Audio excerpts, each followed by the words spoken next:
ಶಿಕ್ಷಣ ನೀತಿ ಏನು ಜಾರಿಗೆ ಬಂದಿದೆ ಇದ್ರ ಪ್ರಕಾರ 1ನೇ ತರಗತಿಯಿಂದನೇ ಇಂಗ್ಲೀಷ್ನ ಕಡ್ಡಾಯ ಮಾಡಬೇಕು ಅನ್ನೋದಿದೆ. ಸೊ ಇದ್ರ ಇಂಗ್ಲೀಷ್ ಪ್ರಭಾವ ಬಂದ ಮೇಲೆ ಕನ್ನಡ ಏನಾದರೂ ಕನ್ನಡದ ಪ್ರಭಾವ ಕಡಿಮೆ ಆಗುತ್ತೆ? ನೋಡಿ, ಕನ್ನಡ ನಮ್ಮ ನಾಡಿನ ಭಾಷೆ. ಕನ್ನಡ ಭಾಷೆಯನ್ನು ತುಳಿಯುವ ಸಾಮರ್ಥ್ಯ ಯಾವ ಭಾಷೆಗೂ ಇಲ್ಲ. ಯಾಕೆಂದರೆ ನಾವು 6.5 ಕೋಟಿ ಜನ ಇದ್ದೀವಿ. ನಾವು 6.5 ಕೋಟಿ ಜನನೂ ಕನ್ನಡಿಗರೇ ಇದ್ದೀವಿ. ಹಾಗಾಗಿ 6.5 ಕೋಟಿ ಜನಕ್ಕೂ ಕನ್ನಡದ ಬಗ್ಗೆ ಪ್ರೀತಿ ವಿಶ್ವಾಸ ಇದೆ. ಇಂಗ್ಲೀಷನ್ನು ಒಂದು ಭಾಷೆಯಾಗಿ ಕಲಿಸೋದಕ್ಕೆ ನನ್ನ ವಿರೋಧವಿಲ್ಲ. ನೀವು 1ನೇ ತರಗತಿ LKGಯಿಂದನೇ ಕಲಿಸಿ, ಆದರೆ ಅದನ್ನು ಮಾಧ್ಯಮವಾಗಿ ಕಲಿಸಬೇಡಿ. ಭಾಷೆಯಾಗಿ ಇಂಗ್ಲೀಷನ್ನು ಕಲಿಸಿ. ಯಾಕಂದರೆ ಇಂಗ್ಲೀಷ್ ಬೇಕು, ಆದರೆ ಕನ್ನಡ ಭಾಳ ಮುಖ್ಯ. ಜೊತೆಗೆ ಕನ್ನಡದ ಜೊತೆಗೆ ಸಂಸ್ಕೃತವನ್ನು ಕಲಿಸಿದ್ರೆ ಇಂಗ್ಲೀಷ್ ಕಲಿಯೋದು ಸುಲಭ, ಮಗು ಕನ್ನಡ ಕಲಿಯೋದು ಸುಲಭ. ನಾವು ಯಾವಾಗ ಸಂಸ್ಕೃತವನ್ನು ಕೈ ಬಿಟ್ವೋ ಹಾಗಾಗಿ ಕನ್ನಡ ಕೊಡ್ತಾ ಬೀಳ್ತಾ ಇದೆ. ಯಾಕೆಂದರೆ ನಾವು ಕನ್ನಡ ಭಾಷೆಯಲ್ಲಿ ಬಳಸ್ತಾ ಇರತಕ್ಕಂಥ ಸುಮಾರು 60% ಪದಗಳು ಸಂಸ್ಕೃತದಿಂದ ಎರವಲ್ಪಡೆದಂಥ ಪದಗಳು. ಯಾಕೆಂದರೆ ನಮ್ಮ ರನ್ನ, ಪಂಪ, ಪನ್ನ, ನಮ್ಮ ಎಲ್ಲ ಹಳೆಗನ್ನಡದ ಕವಿಗಳು ಪ್ರಭಾವಿತರಾಗಿದ್ದು 19ನೇ ಶತಮಾನದ ತನಕನೂ ಮುದ್ದಣ್ಣನವರೆಗೂ ಪ್ರಭಾವಿತರಾಗಿದ್ದು ಸಂಸ್ಕೃತದಿಂದ. ಮತ್ತು ಹಿಂದೆ ಶಿಕ್ಷಣ ಅಂದರೆ ಹೇಗಿತ್ತು? ಸಂಸ್ಕೃತ ಶಿಕ್ಷಣವನ್ನು ಮೊದಲು ಕೊಡ್ತಿದ್ದರು, ಆಮೇಲೆ ಕನ್ನಡ ಭಾಷೆಯನ್ನು ಕಲಿತಿದ್ರು. ಇಡೀ ಭಾರತ ದೇಶಕ್ಕಿದ್ದಂಥ ಮಾಧ್ಯಮ ಆವಾಗ ಸಂಸ್ಕೃತ. ಬ್ರಿಟಿಷರು ಬರೋ ತನಕ, ಬ್ರಿಟಿಷರಿಂದ ಇಂಗ್ಲೀಷ್ ಶಾಲೆಗಳು ಪ್ರಾರಂಭ ಆಗೋ ತನಕ ಭಾರತದ ಶಿಕ್ಷಣ ಮಾಧ್ಯಮ ಆಗಿದ್ದಿದ್ದು ಸಂಸ್ಕೃತ. ಅದನ್ನು ನಾವು ಮಟ್ಟು ಕೈ ಬಿಟ್ವಿ, ಪ್ರಾದೇಶಿಕ ಭಾಷೆಗಳಿಗೆ ಮಾನ್ಯತೆ ಕೊಟ್ವಿ. ಇದರಿಂದ ಏನಾಯಿತು ಅಂದರೆ ಪ್ರಾದೇಶಿಕ ಭಾಷೆಗಳು ಭಾರತದ ಎಲ್ಲ ಭಾಷೆಗಳೂ ಹೆಚ್ಚು ಪ್ರಭಾವಿತವಾಗಿದ್ದು ಸಂಸ್ಕೃತದಿಂದ. ಹಾಗಾಗಿ ಹಿಂದಿನ ಕಾಲದವರು ಮೊದಲು ಸಂಸ್ಕೃತ ಕಲಿತಿದ್ರು, ಆಮೇಲೆ ಕನ್ನಡ ಕಲಿತಿದ್ರು. ಅವ್ರಿಗೆ ಆ ಕನ್ನಡ ಕಲಿಯೋದು ಸುಲಭ ಆಗ್ತಿತ್ತು. ಈಗ ಏನಾಗಿದೆ, ಸಂಸ್ಕೃತದ ಬ್ಯಾಕ್ಗ್ರೌಂಡ್ ಇಲ್ಲದೆ ಬಂದಿರತಕ್ಕಂಥ ಶಿಕ್ಷಕರಿಗೆ ಮತ್ತು ವಿದ್ಯಾರ್ಥಿಗಳಿಗೆ ಬೇರೆ ಭಾಷೆಗಳನ್ನು ಕಲಿಯೋದು ಸ್ವಲ್ಪ ಕಷ್ಟ ಆಗ್ತಿದೆ. ಆದ್ದರಿಂದ ನಾವು ಸಂಸ್ಕೃತವನ್ನು ಸಹ ಒಂದು ಭಾಷೆಯಾಗಿ ಕಲಿಸಿದ್ರೆ ಮಕ್ಕಳಿಗೆ ಅದು ಕನ್ನಡಕ್ಕೆ ಇನ್ನೂ ಹೆಚ್ಚು ಪೂರಕ ಆಗುತ್ತೆ, ಮಾರಕ ಆಗಲ್ಲ. ಯಾಕೆಂದರೆ ಹೆಚ್ಚು ಪದಗಳೆಲ್ಲ ನಾವು ಬಳಸ್ತಾ ಇರೋದು ಸಂಸ್ಕೃತದ ಪದಗಳು. ಹಾಗಾಗಿ ಮಗುವಿಗೆ ಎರಡೂ ಕಡೆ ಅದು ಓದೋದ್ರಿಂದ ಸಂಸ್ಕೃತವನ್ನು ಒಂದು 3ನೇ ಭಾಷೆಯಾಗಿ ಮಕ್ಕಳಿಗೆ ಹಿಂದಿ ಕಲಿಸೋದ್ರ ಬದಲು ಸಂಸ್ಕೃತವನ್ನು ಕಲಿಸಿದ್ರೆ ಖಂಡಿತ, ಯಾಕೆಂದರೆ ಇಡೀ ರಾಷ್ಟ್ರದ ಭಾಷೆ ಅದು.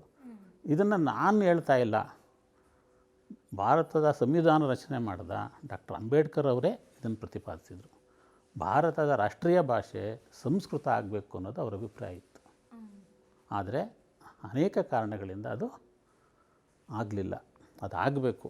ಯಾಕೆಂದರೆ 19ನೇ ಶತಮಾನದವರೆಗೂ ನಮಗೆ ಈಗ ಯಾರಿಗೂ ಸಮಸ್ಯೆ ಇಲ್ಲ. ಶಂಕರಾಚಾರ್ಯರು ಕೇರಳದಿಂದ ಬಂದು ಕರ್ನಾಟಕದಲ್ಲಿದ್ದರು ಅಲ್ವಾ, ಕಾಶ್ಮೀರದವರೆಗೂ ಹೋಗಿ ಬಂದರು. ಅವ್ರಿಗೆ ಭಾಷೆ ಸಮಸ್ಯೆನೇ ಆಗಲಿಲ್ಲ. ಅವರು ಮಲಯಾಳಿ ಇರ್ಬೋದು, ಮಾತೃಭಾಷೆ. ಕರ್ನಾಟಕದಲ್ಲಿ ಬಂದಾಗ ಅವ್ರು ಸಂಸ್ಕೃತ ಬಳಸಿದರು. ಇಡೀ ಭಾರತವನ್ನು 3 ಸಾರಿ ಸಂಚಾರ ಮಾಡಬೇಕಾದ್ರೆ ಅವ್ರಿಗಿದ್ದಂಥ ಕಮ್ಯುನಿಕೇಷನ್ ಲ್ಯಾಂಗ್ವೇಜ್ ಯಾವುದು? ಸಂಸ್ಕೃತ ಅಲ್ವಾ. ಹಾಗೆ ಬಸವಣ್ಣವ್ರು ತೆಗೆದುಕೊಳ್ಳೋಣ. ಬಸವಣ್ಣವ್ರು ಕನ್ನಡಕ್ಕೆ ಎಷ್ಟು ಆದ್ಯತೆ ಕೊಟ್ಟರು, ಸಂಸ್ಕೃತಕ್ಕೂ ಅವ್ರಿಗೆ ಅಷ್ಟೇ ಆದ್ಯತೆ ಕೊಟ್ಟಿದ್ದರು. ಯಾಕೆಂದರೆ ಬಸವಣ್ಣವರು ಸಹ ಒಮ್ಮೆ ಕಾಶ್ಮೀರಕ್ಕೆ ಹೋಗಿ ಬಂದರು. ಬರೀ ಕನ್ನಡನೇ ಕಲ್ತಿದ್ರೆ ಅವ್ರು ಕಾಶ್ಮೀರದಲ್ಲಿ ಹೋಗಿ ವ್ಯವಹಾರ ಮಾಡೋದು ಕಷ್ಟ ಆಗ್ತಿತ್ತು ಅಲ್ವಾ. ಹಾಗಾಗಿ ಕಾಶ್ಮೀರಕ್ಕೆ ಅವ್ರು ಹೋಗ್ಬೇಕಾದ್ರೆ ಅವ್ರಿಗೆ ಸಂಸ್ಕೃತ ಭಾಷೆ ಬಗ್ಗೆ ಅಭಿಮಾನ ಇತ್ತು. ಅದನ್ನು ಸಂಪರ್ಕ ಭಾಷೆಯಾಗಿ ಅವ್ರು ಬಳಸ್ಕೊಂಡಿದ್ರು. ನಮಗೆ ಯಾವಾಗ ಈ ಸಮಸ್ಯೆ ಶುರುವಾಗಿದ್ದು ಅಂದರೆ ಇಂಗ್ಲೀಷ್ ಶಿಕ್ಷಣ ಯಾವತ್ತು ಪ್ರಾರಂಭ ಆಯಿತೋ ಆವಾಗಿಂದ ನಮಗೆ ಇದು ಸಮಸ್ಯೆ ಪ್ರಾರಂಭ ಆಗಿದೆ. ಸೊ ಅದಕ್ಕೆ ನಾವು ಹೇಳೋದೇನೆಂದರೆ, ನೀವು ಹಿಂದಿಯನ್ನು ರಾಷ್ಟ್ರ ಭಾಷೆ ಮಾಡೋ ಬದಲು, ಯಾಕಂದರೆ ಅದನ್ನು ಎಲ್ಲರೂ ಒಪ್ಕೋತಾರೆ. ಈ ಭಾರತದ ಈಗ ತಮಿಳ್ನಾಡಿನವರು ಬೇಡ ಅನ್ನಲ್ಲ, ಮಲಯಾಳಂನವರು ಬೇಡ ಅನ್ನಲ್ಲ, ಕನ್ನಡದವರು ಬೇಡ ಅನ್ನಲ್ಲ. ಯಾಕೆಂದರೆ ಎಲ್ಲ ಭಾಷೆಗಳಿಗೂ ಮೂಲ ಪದಗಳು ಕೊಟ್ಟಿರೋದು ಸಂಸ್ಕೃತ. ಸಂಸ್ಕೃತ ಅಂದರೆ ಒಂದು ಸಂಸ್ಕರಿಸಿದ ಭಾಷೆ. ಅದನ್ನು ನಾವು ಯಾಕೆ ಕೈ ಬಿಟ್ವಿ ಅನ್ನೋದೇ ನಮ್ಗೆ ಅರ್ಥ ಆಗ್ತಿಲ್ಲ. ಅದು ರಾಜಕೀಯ ಕಾರಣಗಳಿಂದ ಆಗಿರಬಹುದು. ಆದರೆ 19ನೇ ಶತಮಾನದ ಯಾವುದೇ ಇತಿಹಾಸವನ್ನು ನೀವು ತೆಗೆದು ನೋಡ್ಕೊಡಿ, ಅದು ಬರೀ ಕರ್ನಾಟಕದ್ದಂತಲ್ಲ, ಅದು ತಮಿಳ್ನಾಡು ಆಗ್ಬೋದು, ಕೇರಳ ಆಗ್ಬೋದು, ಅಥವಾ ಉತ್ತರ ಭಾರತ ಆಗ್ಬೋದು, ಎಲ್ಲ ರಾಜ್ಯಗಳಲ್ಲೂ ಇದ್ದದ್ದು ಒಂದು ಸಂಪರ್ಕ ಭಾಷೆ ಅಥವಾ ಮಾಧ್ಯಮ ಇದ್ದಿದ್ದು ಸಂಸ್ಕೃತ. ಆ ಸಂಸ್ಕೃತವನ್ನು ಬಿಟ್ಟಿದ್ದೇ ಇವತ್ತು ನಮಗೆ ಎಲ್ಲ ಭಾಷಾ ಸಮಸ್ಯೆಗಳಿಗೆ ಕಾರಣ. ನಾವೇನು ಮಾಡಿದ್ವಿ, ಹಿಂದಿಯನ್ನು ರಾಷ್ಟ್ರಭಾಷೆ ಮಾಡ್ತೀವಿ ಅಂತ ಹೊರಟ್ವಿ. ಆದರೆ ಹಿಂದಿ ರಾಷ್ಟ್ರಭಾಷೆ ಅಂತ ಎಲ್ಲೂ ಅದನ್ನು ಗುರುತಿಸಿಲ್ಲ. ಆದರೆ ಹಿಂದಿಯನ್ನು ಏರೋದಕ್ಕೆ ಹೊರಟ್ವಿ. ತಮಿಳ್ನಾಡವ್ರು ಬೇಡ ಅಂದರು, ಕರ್ನಾಟಕದವ್ರು ಬೇಡ ಅಂದರು. ಯಾಕೆ? ಹಿಂದಿ ಉತ್ತರ ಭಾರತದ ಭಾಷೆ, ನಾವ್ಯಾಕೆ ಕಲಿಬೇಕು ಅಂತ. ಆದರೆ ನೀವು ಸಂಸ್ಕೃತವನ್ನು ಮಾಡಿಬಿಟ್ಟಿದ್ರೆ ಯಾರೂ ಬೇಡ ಅಂತಿರಲಿಲ್ಲ.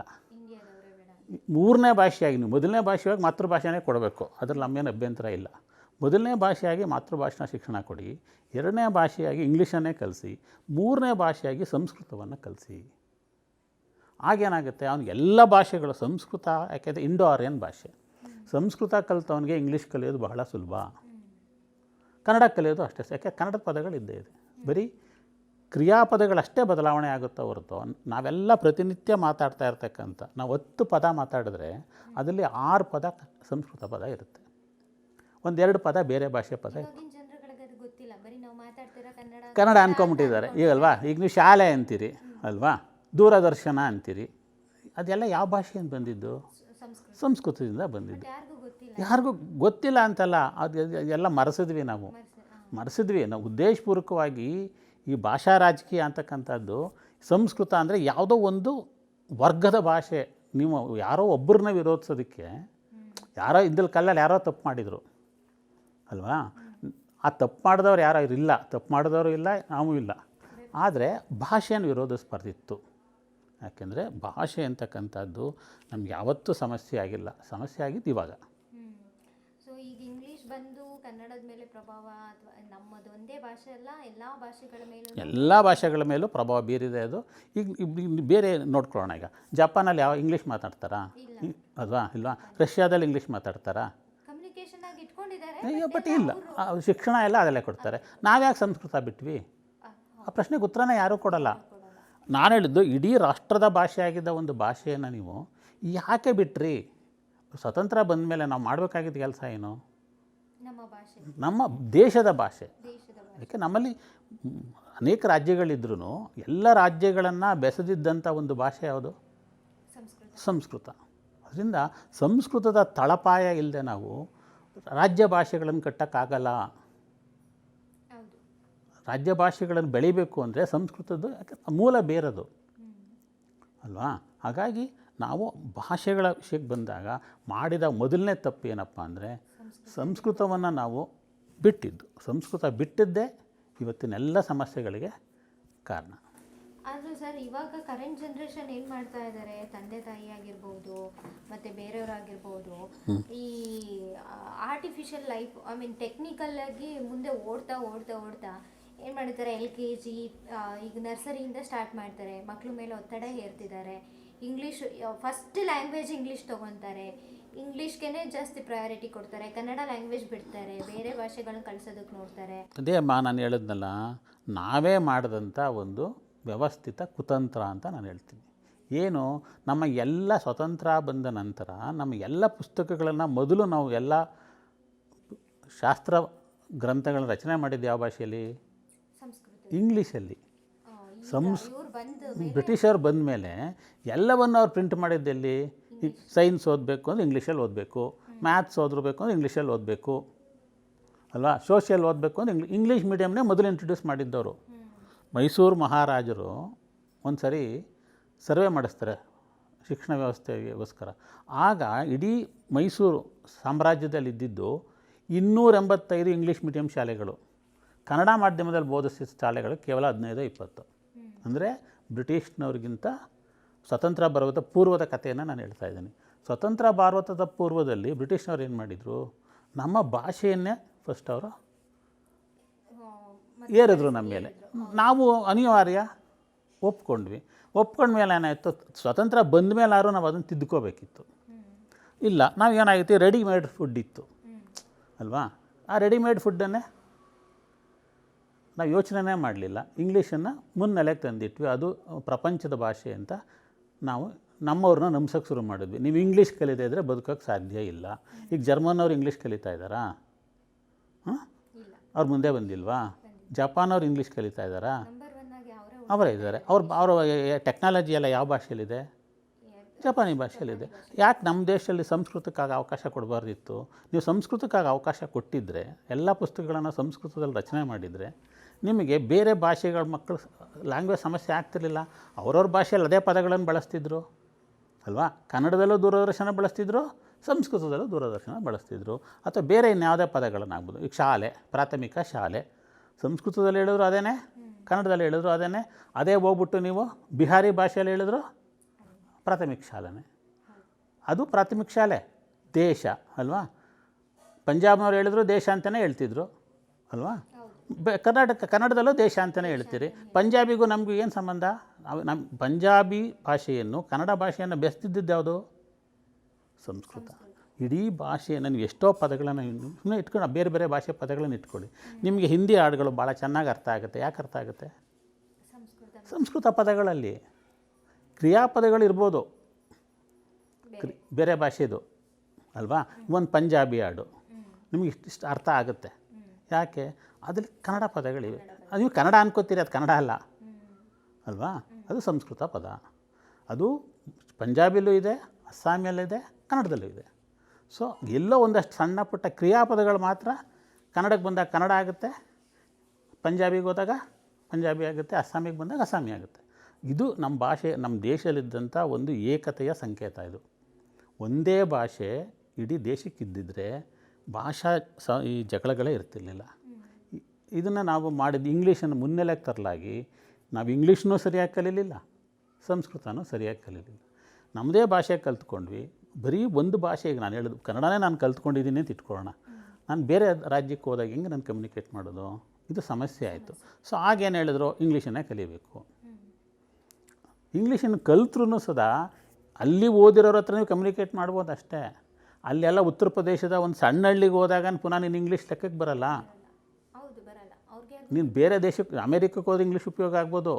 ಭಾರತ ದೇಶದಲ್ಲ, ತಮಿಳ್ನಾಡಲ್ಲಿ ನಾನು ಒಂದು ಸಣ್ಣ ಹಳ್ಳಿಯಲ್ಲಿ ಹೋಗಿ ನೀನು ಇಂಗ್ಲೀಷಲ್ಲಿ ಮಾತಾಡಿದರೆ ಆಗಲ್ಲ.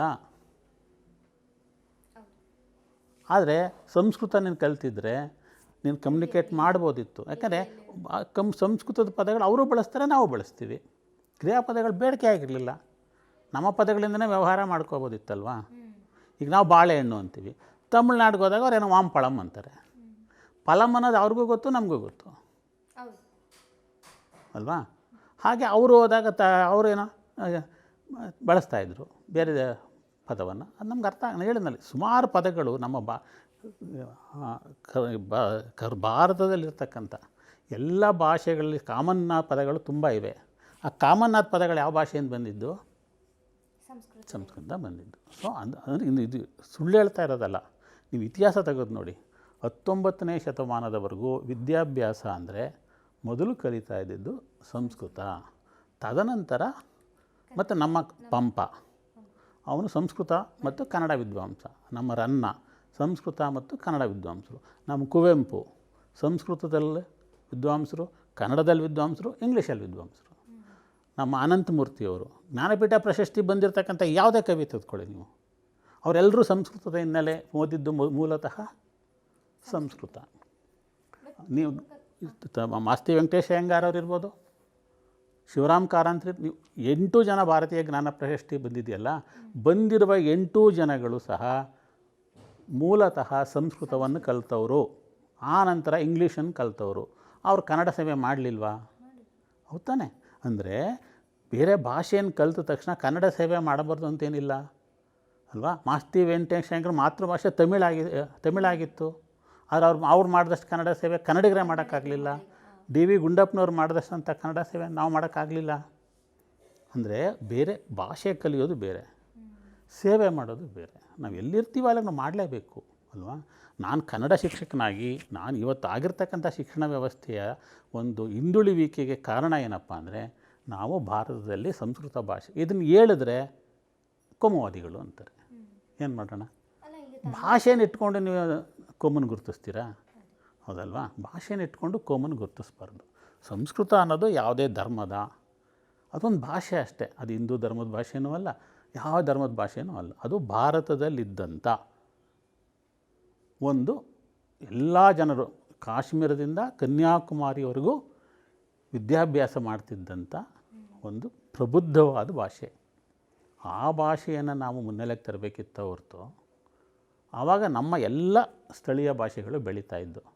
ಈಗೇನಾಯಿತು, ಸ್ಥಳೀಯ ಭಾಷೆಗಳನ್ನು ನಾಶ ಆಗ್ತಾಯಿವೆ, ಇಂಗ್ಲೀಷನ್ನು ಮುನ್ನೆಲೆಗೆ ತರ್ತಿದ್ದೀವಿ. ಇಂಗ್ಲೀಷೇ ಶ್ರೇಷ್ಠ, ಇಂಗ್ಲೀಷ್ ಮಾತಾಡಿದರೆ ಅವನು ಗ್ರೇಟು, ಇಂಗ್ಲೀಷ್ ಬರೆದಿದ್ರೆ ಅವನಿಗೇನು ಗೊತ್ತಿಲ್ಲ ಅಂತ.